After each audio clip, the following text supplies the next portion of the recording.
बोलिए बालकृष्ण भगवान की जय। आज भगवान कृष्ण बलराम गाय चराने के लिए गए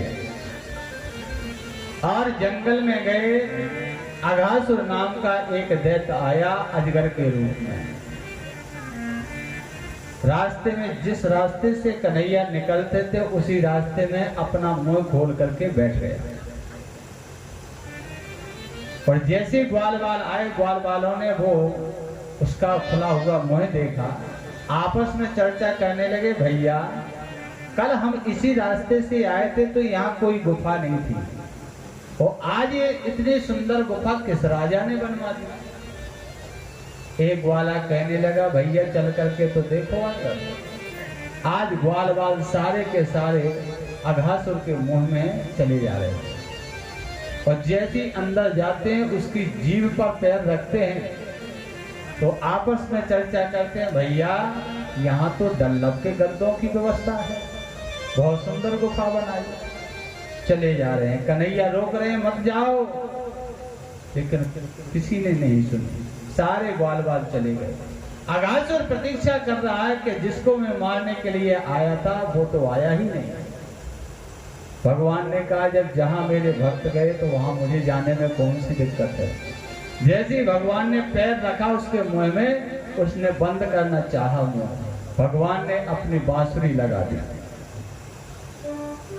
आज बांसुरी बढ़ने लगी, जब बांसुरी बढ़ी तो उसका अंत हो गया, मारा गया। ग्वाल बालों को भगवान ने निकाला, लेकिन ग्वाल बाल मृत्यु को प्राप्त हो चुके थे। भगवान ने अपनी मृत संजीवनी वीणा को छेड़ करके वीणा बजाई, अमृत की वर्षा की, सारे ग्वालों को पुनर्जीवित किया। आगे चले तो कंस ने फिर बकासुर को भेजा बगले के रूप में। बकासुर आया बगले के रूप में, भगवान को जैसे ही मारने के लिए झपटा तो भगवान ने अपने अनेक रूप बना लिए। अंत में भगवान ने उसकी चोंच को पकड़ करके 1 से 2 हिस्से कर दिए और अपने वैकुंठ धाम को पहुंचाया। बोलिए बालकृष्ण भगवान की। फिर कंस ने सुना कि अघासुर भी मारा गया, बकासुर भी मारा गया, तो बछड़े के रूप में वत्सासुर आया। तो वत्सासुर जैसे ही भगवान की गायों में सम्मिलित हो गया और उनको परेशान करने लगा, तब बलराम जी महाराज ने वत्सासुर के दोनों पैर पकड़ करके जमीन से दे मारा, गोविंदाय नमो नमः, मारा गया वत्सासुर। व्योमासुर आया, भगवान ने व्योमासुर को मार दिया। तो आज श्री सुखदेव जी महाराज राजा परीक्षित से कहते हैं कि भगवान ने कलिय नाग लीला की, कंदुक क्रीड़ा। भागवत में इसका लेख नहीं है, लेकिन अन्य ग्रंथों के द्वारा कथा आई है कि भगवान ने यमुना किनारे गेंद खेली है। जब गेंद यमुना में चली गई, सब ग्वाल बाल रुष्ट हो गए भगवान से, बोले मेरी गेंद आपने यमुना में फेंक दी, बहुत साल पुरानी गेंद थी। कन्हैया बोले हम नई ला के दे देंगे। ग्वाल बाल बोले चाहिए तो वही चाहिए, हमको नई नहीं चाहिए। अब कन्हैया विचार करने लगे, अगर वही चाहिए तो यमुना में कूदना पड़ेगा। एक ग्वाल कहने लगा तुम कुछ भी करो, लेकिन हमारी वो गेंद लेकर के आओ। कन्हैया कदम पर चढ़ गए, कदम से छलांग मारी, तुरंत ही यमुना में कूद गए। उस यमुना का जल जहरीला था, क्योंकि उसमें कलिय नाग रहता था। जब भगवान कूदे और आवाज सुनी उस कलिय नाग ने, जाग उठा और भगवान को मारने के लिए दौड़ा।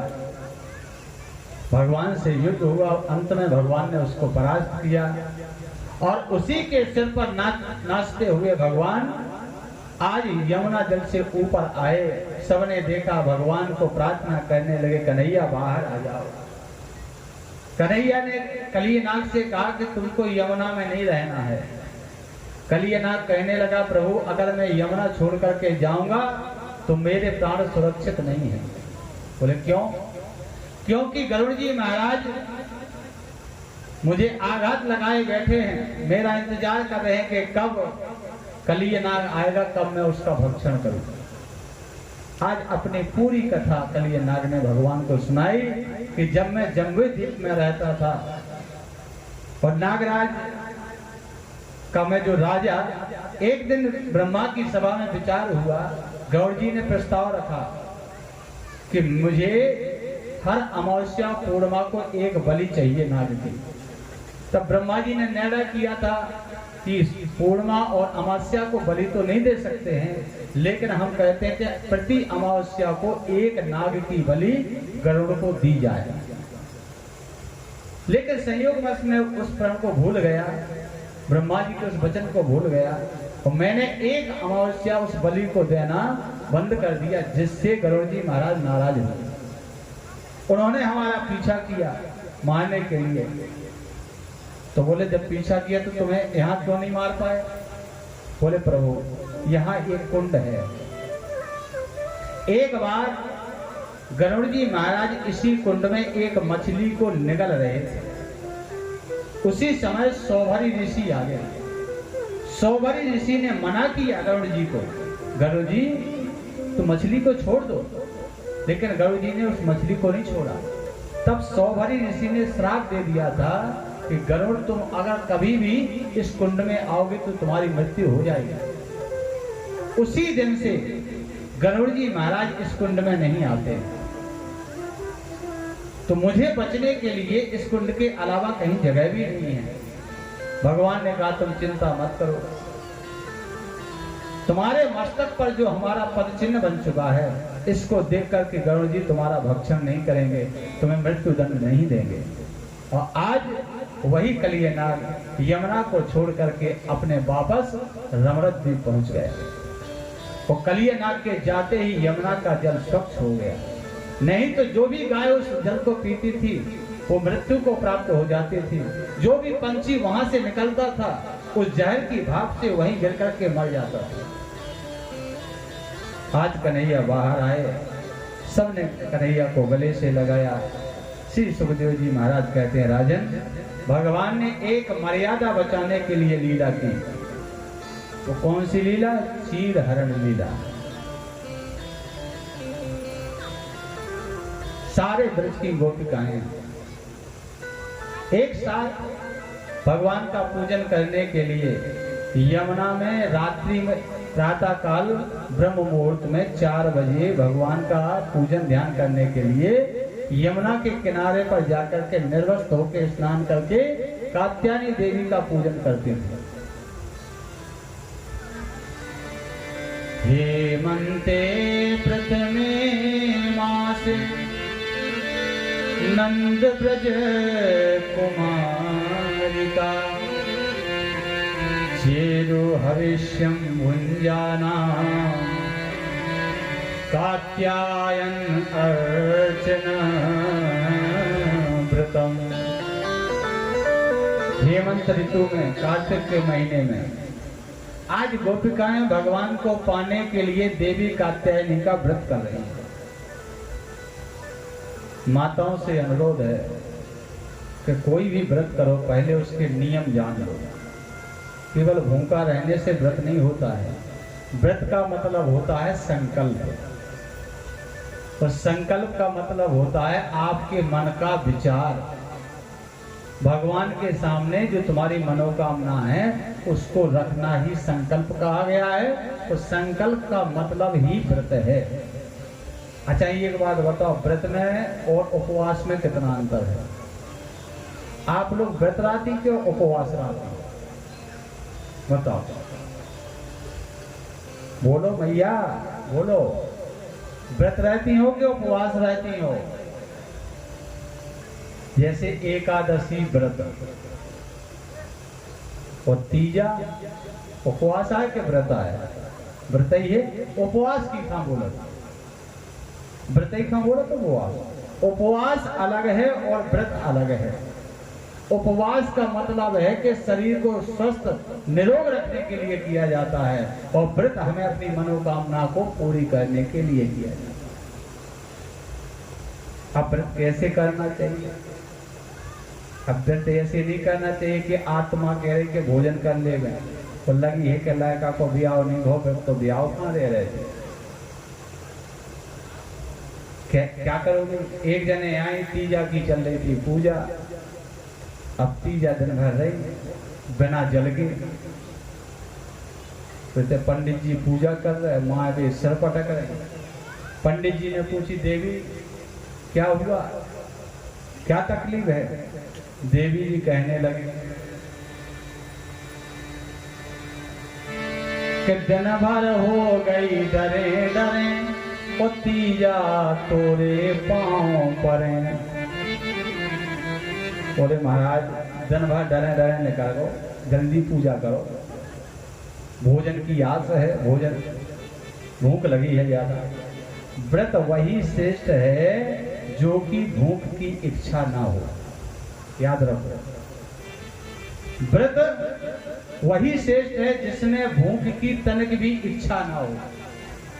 और मान लीजिए घर अच्छी सब्जी बनी तो इतने व्रत है, तो थाली आई, लगे कि वहां व्रत तोड़ो, हो गो व्रत।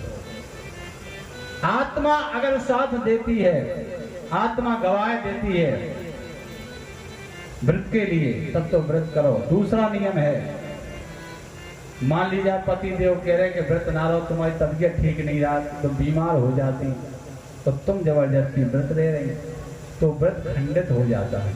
याद रखना कि विष्णु पुराण में लिखा है, कि हम नहीं कह रहे, विष्णु पुराण में लिखा है कि जो भी स्त्री पति की आज्ञा बिना और व्रत करती है तो वो व्रत खंडित हो जाता है, व्रत पूर्ण नहीं होता है।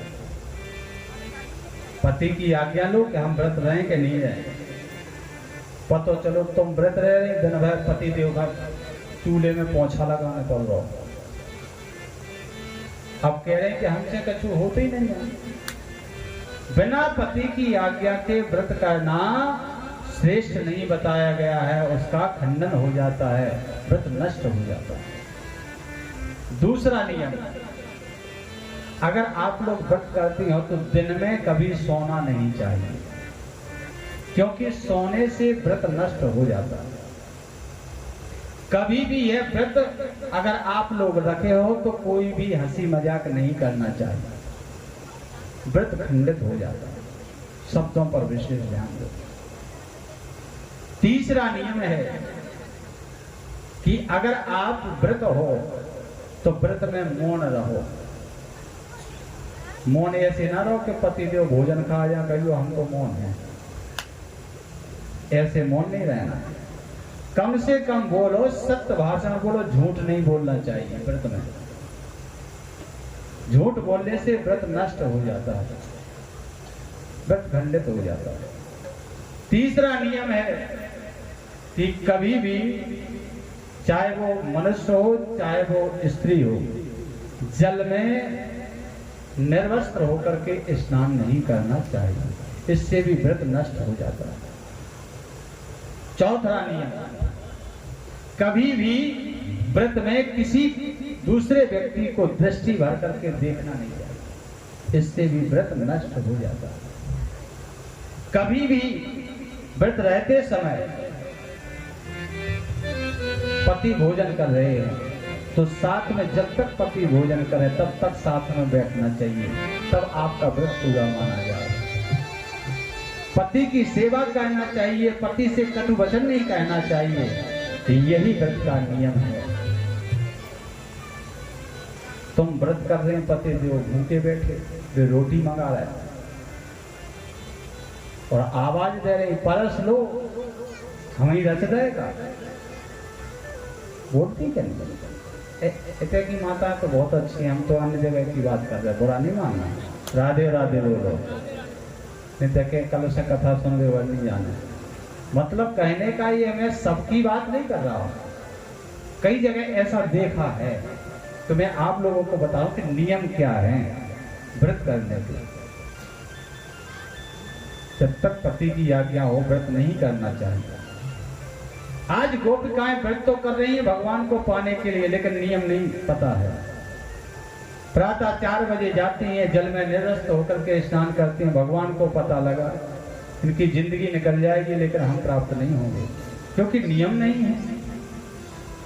भगवान गए, गोपिकाओं से पहले पहुंच गए यमुना के किनारे। जैसे ही उन्होंने वस्त्रों को उतारा, कन्हैया ने सारे वस्त्रों को लेकर के कदम पर रख दिया।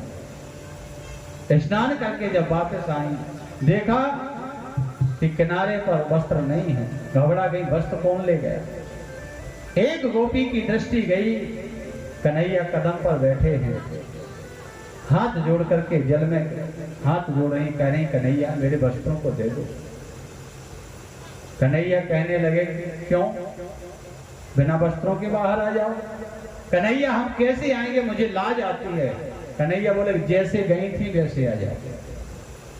कन्हैया मुझे शर्म आती है। कन्हैया ने कहा कि एक बात बताओ, तुम यहाँ रोज स्नान करने के लिए आती हो, किसका व्रत कर रही हो, किसको पाने के लिए कर रही हो। तो गोपिकाएं कहने लगे कात्यायनी महामाये महायोगिनीश्वरी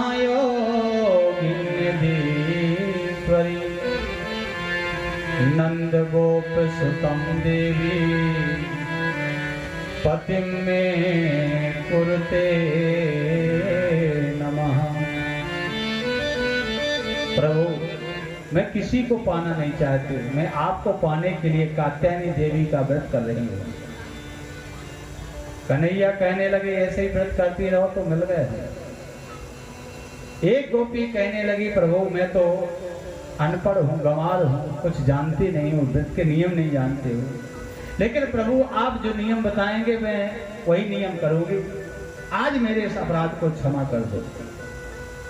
भगवान कहने लगे देवी कभी भी जल में निर्वस्त होकर के स्नान नहीं करना पड़ता, इससे व्रत आपका खंडित हो जाता है।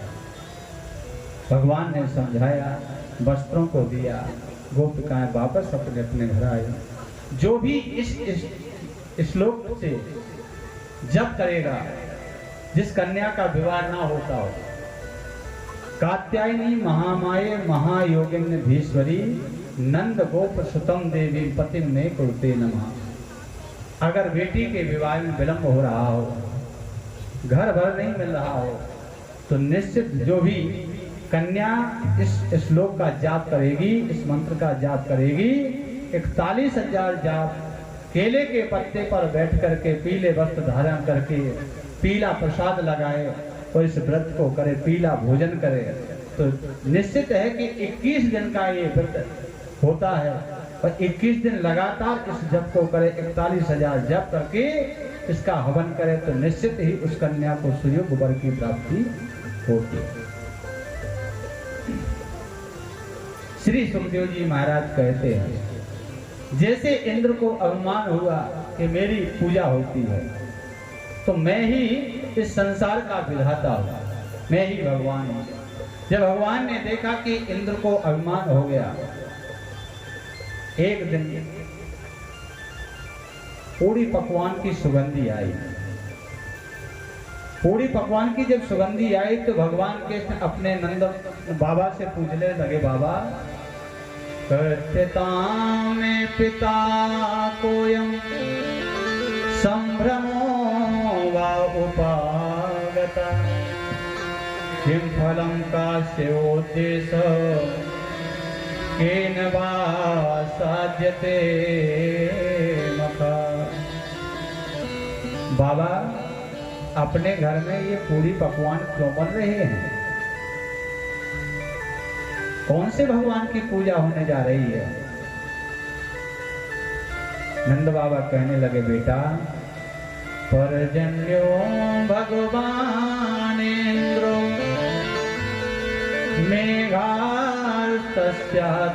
मेघास्तस्यात्ममूर्तया देवी वर्षन्ति भूतानां जीवनं पीडनं पया। बेटा ये जो पूरी पकवान देख रहे हो ना, ये इंद्र की पूजा के लिए बन रहे हैं। कृष्ण कहने लगे ये इंद्र है कौन? बाबा कहने लगे बेटा ये इंद्र हमारे भगवान हैं, यही जल बरसाते हैं। जब जल बरसता है तो हमारे खेतों में अन्न होता है और उसी अन्न से हमारी जीविका चलती है, इसलिए जीवन दाता हमारे भगवान इंद्र हैं। भगवान कृष्ण कहने लगे बाबा इंद्र भगवान नहीं है।